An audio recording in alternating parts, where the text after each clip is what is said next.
কোনো এক গ্রামে এক চাষি ভুট্টা চাষ শুরু করেছিল।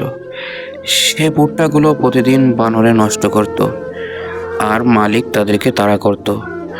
মনে মনে ভাবতো আমাদেরকে কেন আক্রমণ করে। হঠাৎ একদিন খবর এলো ভুট্টা মালিক তিনি মারা গিয়েছেন।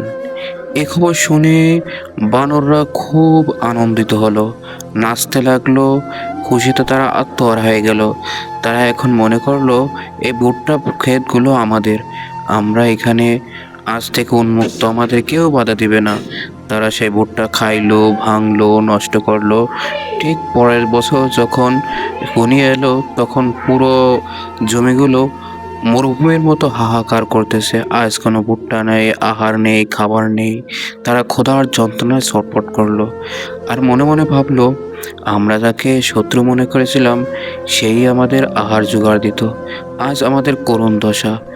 বাস্তবিক যে আমাদের আহার জোগাড় দেয় সে প্রকাশ্যে আমাদের শত্রু হলেও অপ্রকাশ্যে সে আমাদের রিজিক এর ব্যবস্থাপনা করে।